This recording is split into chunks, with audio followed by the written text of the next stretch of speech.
Hello दोस्तों, आज की इस वीडियो में हम जॉन विक चैप्टर 3 एक्सप्लेन करने वाले हैं। अगर आपने जॉन विक चैप्टर 1 और चैप्टर 2 नहीं देखा है तो डिस्क्रिप्शन बॉक्स में उनका लिंक है, जरूर देख लीजिएगा। और अगर चैनल पर नए आए हैं तो सब्सक्राइब भी जरूर करिएगा दोस्तों। तो बिना किसी बात की देरी किए एक्सप्लेनेशन शुरू करते हैं। जैसा कि अपन सबने चैप्टर 2 के लास्ट में देखा था कि जॉन विक ने सेंटिनो डी एंटिनो को होटल कॉन्टिनेंटल में सबके सामने मार दिया था, जिसके बाद विंस्टन ने जॉन विक को अपनी ओर से 1 घंटे का समय दिया था, जिसके बाद जॉन को कम्युनिकाडो घोषित कर दिया जाएगा और पूरी दुनिया उसके मारने के लिए उसे पीछे पड़ जाएगी और जॉन भागने लगा था।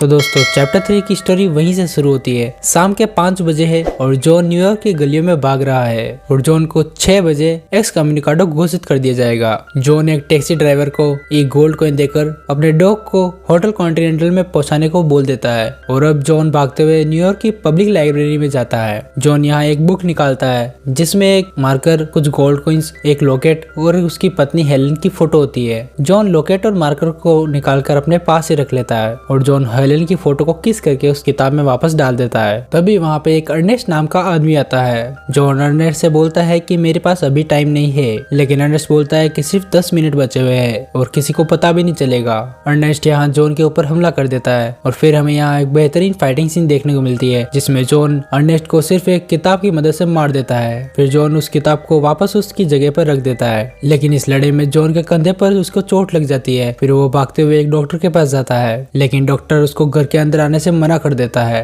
डॉक्टर जॉन को बोलता है कि मैं तुम्हारा इलाज नहीं कर सकता हूँ, लेकिन जॉन डॉक्टर को बोलता है कि मेरे पास अभी भी 5 मिनट बचे हुए हैं और जॉन डॉक्टर को एक गोल्ड कॉइन देता है, जिसके बाद डॉक्टर उसको घर के अंदर लाकर उसका इलाज करने लगता है। और जब डॉक्टर जॉन के जख्म पर टाके लगा रहा होता है तभी 6 बज जाते हैं और दूसरी तरफ हम देखते हैं कि जॉन को कॉन्टिनेंटल होटल के मैनेजमेंट ने कम्युनिकाडो घोषित कर दिया है और इधर डॉक्टर जॉन के जख्मों पर आधे टाके लगाकर ही छोड़ देता है, क्योंकि अब जॉन को कम्युनिकाडो घोषित कर दिया गया है और जॉन की सारी सेवाएं बंद हो चुकी है। और अब जॉन खुद अपनी चोट पर टाके लगाता है। फिर वो खुद वहाँ कुछ दवाइयाँ खाने के लिए जाता है और जॉन को डॉक्टर बताता है कि कौन सी दवाइयाँ खानी है। जब जॉन मेडिसिन खा लेता है तब डॉक्टर अपने ड्रॉर से एक गन निकालकर जॉन को देता है। डॉक्टर बोलता है कि वो नहीं मानेंगे कि मैं 6 बजे रुक गया था। तब जॉन बोलता है कि लेकिन यही सच है। डॉक्टर बोलता है मैंने तुम्हें दवाइयाँ भी बताई है, उन्हें सब पता है। इसके बाद जॉन गन से डॉक्टर के पेट पर एक गोली चलाता है, जिसके बाद डॉक्टर बोलता है कि एक गोली से कुछ काम नहीं होगा। फिर जॉन डॉक्टर के कंधे पर भी एक गोली चलाता है। फिर जब जॉन जाने लगता है तब जॉन को डॉक्टर गुड लक विश करता है और डॉक्टर के घर से निकलते ही जॉन को मारने के लिए कुछ लोग उसका पीछा करने लगते हैं। फिर जॉन भागते हुए घर में जाता है जहाँ पे बहुत सारे चाकू और बंदूकें रखी होती है और यहाँ हमें एक बेहतरीन फाइटिंग सीन देखने को मिलती है जहाँ पे जॉन अकेले ही उन सभी लोगों को मार देता है। तो उसे बहुत ही अमेजिंग फाइटिंग सीन होता है और अगर आप एक्शन मूवीज देखने के शौकीन है तो मैं आपको जरूर रिकमेंड करूंगा कि आप एक बार ये मूवी जरूर देखें। दूसरी ओर हम देखते हैं कि टैक्सी ड्राइवर जॉन के डॉग को होटल कॉन्टिनेंटल में लेकर जाता है। वहाँ चेरॉन उस डॉक्टर को अपने पास रख लेता है। इधर दूसरी ओर जॉन बारिश में भाग रहा होता है और बहुत से लोग जॉन को मारने के लिए उसका पीछा कर रहे होते हैं। फिर जॉन एक घोड़े के अस्तबल में जाता है जहाँ जॉन सभी लोगों को मारकर एक घोड़े पर जाने लगता है और फिर एक बाइक पे कुछ लोग जॉन का पीछा करने लगते हैं और जॉन उनको बहुत ही शानदार तरीके से मार गिराता है। और अब जॉन वॉल्स ऑफ टोक्यो नाम के ऑर्फनेज में जाता है।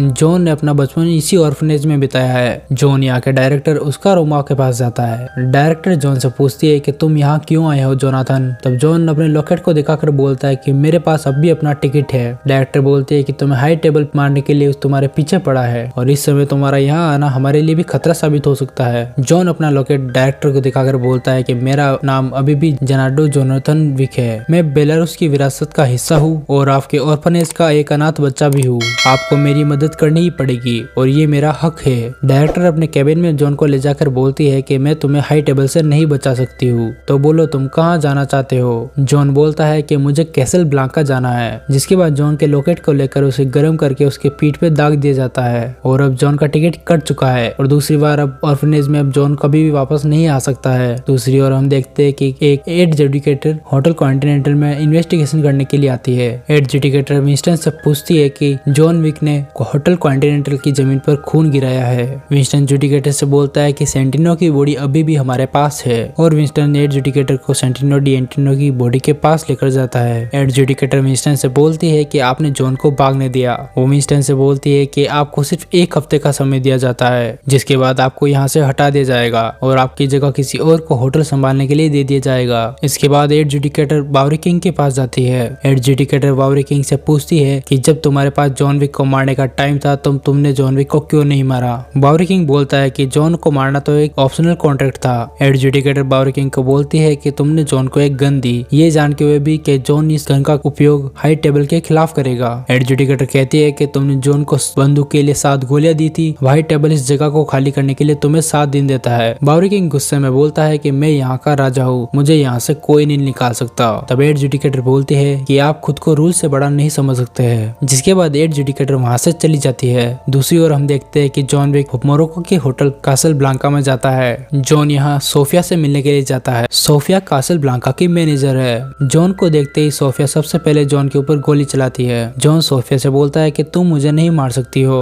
सोफिया जॉन से कहती है कि मैंने तुम्हें मारा नहीं है, मैंने सिर्फ तुम पर गोली चलाई है। असल में कभी जॉन ने सोफिया की मदद की थी और सोफिया ने जॉन को एक मार्कर दिया था और जॉन उसी मार्कर को दिखाकर सोफिया से हेल्प मांगता है। सोफिया जॉन से बोलती है कि मैं हाई टेबल के खिलाफ नहीं जा सकती हूँ, लेकिन जॉन सोफिया को मार्कर दिखाकर बोलता है कि तुम्हें अपना कर्ज उतारना ही पड़ेगा। सोफिया जॉन से पूछती है कि तुम्हें मुझसे क्या मदद चाहिए। जॉन सोफिया से बोलता है कि मुझे तुम्हारे बॉस बैरेट के पास जाना है। सोफिया कहती है कि तुम्हें बैरेट को मारने से क्या मिलेगा। तब जॉन कहता है कि मुझे बैरेट को मारना नहीं है, मुझे सिर्फ उससे कुछ जानकारी चाहिए। फिर सोफिया कहती है कि सिर्फ हम 10 मिनट में निकलने वाले हैं। दूसरी ओर हम देखते हैं कि एडजुडिकेटर ऑर्फनेज में रोमा के पास जाता है। एडजुडिकेटर डायरेक्टर से पूछती है कि तुमने जॉन की मदद की है। डायरेक्टर बोलती है कि जॉन के पास टिकट था। एडजुडिकेटर बोलती है कि कोई भी टिकट हाई टेबल से बड़ा नहीं होता। एडजुडिकेटर डायरेक्टर से बोलती है कि अपने मदद करने वाले हाथों को बढ़ाओ और वफादारी की कसम खाओ। डायरेक्टर अपने दोनों हाथों को आगे बढ़ाकर बोलती है कि मैंने एहसान लिया है, मैं एहसान चुकाऊंगी। जिसके बाद एडजुडिकेटर का एक असैसिन डायरेक्टर के दोनों हाथों में एक तलवार घुसा देता है और अब एडजुडिकेटर यहाँ से चली जाती है। दूसरी ओर हम देखते हैं कि सोफिया जॉन को लेकर अपने बॉस बैरेट के पास जाती है। जॉन बैरेट से बोलता है कि मैं हाई टेबल के साथ अपने रिश्तों को सुधारना चाहता हूँ। जॉन बैरेट से एल्डर का पता पूछता है। बैरेट जॉन से कहता है कि तुम एल्डर को नहीं ढूंढ सकते हो।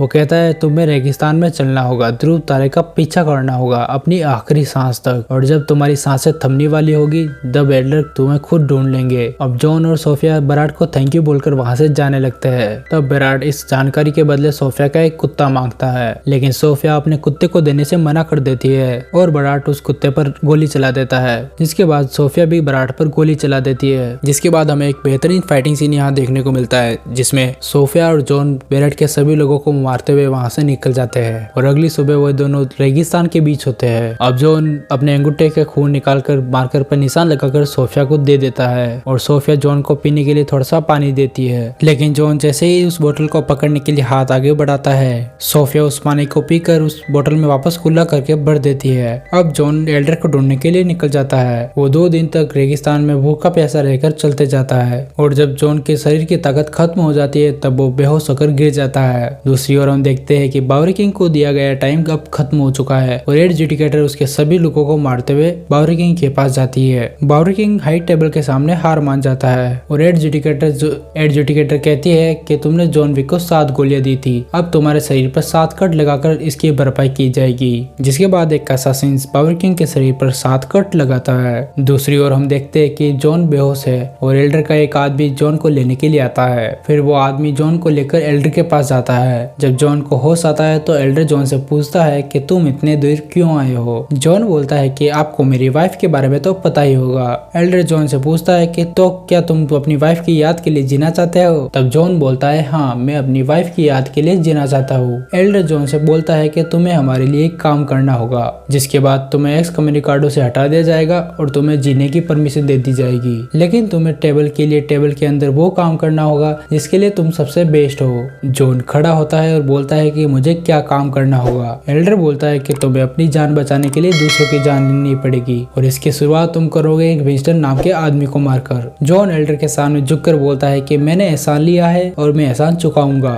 एल्डर जॉन को अपनी वफादारी फिर से साबित करने के लिए कहता है। जिसके बाद जॉन अपने लेफ्ट हैंड की फिंगर काट कर उसमें से रिंग निकाल कर एल्डर को देता है और एल्डर जॉन की वफादारी को कबूल करता है। और अब जॉन एल्डर के पास तैयार होकर वापस न्यूयॉर्क में आता है। यहाँ पे हुएंग जो असैसिन है एडजुडिकेटर का, वो यहाँ पे जॉन को रास्ते में रोक लेता है, लेकिन जॉन हुएंग के सामने से गायब हो जाता है। जब जॉन स्टेशन से बाहर निकलता है तो कुछ बाइक पे सवार असैसिन जॉन पर हमला कर देते हैं, लेकिन जॉन उनसे एक बाइक छीनकर होटल कॉन्टिनेंटल की ओर भागने लगता है और हमें यहाँ पे एक शानदार बाइक फाइटिंग फाइटिंग सीन देखने को मिल जाती है। जॉन किसी तरह से होटल कॉन्टिनेंटल के सामने पहुंच जाता है और जॉन गिर जाता है और जब हुएंग जॉन को मारने के लिए आता है तब जॉन अपना एक हाथ कॉन्टिनेंटल के सीढ़ियों पर रख देता है और तभी वहां पर चेरोन आकर हुएंग को जॉन को मारने से रोक लेता है क्योंकि जॉन अभी कॉन्टिनेंटल की जमीन से जुड़ा हुआ है। फिर जॉन चेरोन से बोलता है कि मुझे मैनेजर से मिलना है, जिसके बाद चेरोन जॉन को वेट करने के लिए कहकर विंस्टन से बात करने के लिए जाता है और जॉन सोफे पे बैठकर वेट करने लगता है। तभी हुएंग आकर जॉन के बगल में बैठ जाता है और जॉन हुएंग को देखकर दूसरे सोफे पर जाकर बैठ जाता है। जॉन का डॉग जॉन को देखकर उसके पास आ जाता है। जॉन हुएंग से बोलता है कि मैं तुमसे हमेशा से मिलना चाहता था, मैं तुम्हारा बहुत बड़ा फैन हूँ और हम दोनों को एक ही टैलेंट मिला हुआ है और हम दोनों एक जैसे हैं। जॉन कहता है कि नहीं, हम दोनों एक जैसे नहीं है। अभी चेरोन आकर जॉन से कहता है कि मैनेजर आपका लॉन्च में वेट कर रहे हैं सर। जिसके बाद जॉन विंस्टन से मिलने के लिए लॉन्च में जाता है। हम देखते हैं कि ये लॉन्च पूरा कांच का बना हुआ है। विंस्टन जॉन से पूछता है कि क्या तुम मुझे मारने के लिए आए हो? जॉन बोलता है कि मैंने एहसान लिया है और मुझे एहसान चुकाना है। विंस्टन जॉन को गन दिखा कर बोलता है कि अगर तुम मुझे मारने के लिए आए हो तो मार लो, क्योंकि मैं उन लोगों के हाथों से मरने से अच्छा कि एक दोस्त के हाथों से मरना चाहूंगा। विंस्टन जॉन से बोलता है कि तुमने कमाल करके दिखाया था जॉन, तुम यहाँ से बाहर निकल गए थे, तुम वापस आए थे अपनी वाइफ के लिए क्योंकि उसे छीन लिया गया था। क्या तुम हाई टेबल के लिए कातिल बनकर रहना चाहते हो या फिर वो आदमी जो अपनी वाइफ के लिए जान लुटाता था? जॉन विंस्टन की गन को हाथ में पकड़कर सोचने लगता है। तभी वहाँ पर एड जुडिकेटर आ जाती है। एड जुडिकेटर विंस्टन से बोलती है कि क्या तुम अपना पद छोड़ने के लिए तैयार हो? विंस्टन बोलता है कि नहीं। इसके बाद एड जुडिकेटर जॉन विक से पूछती है कि तुम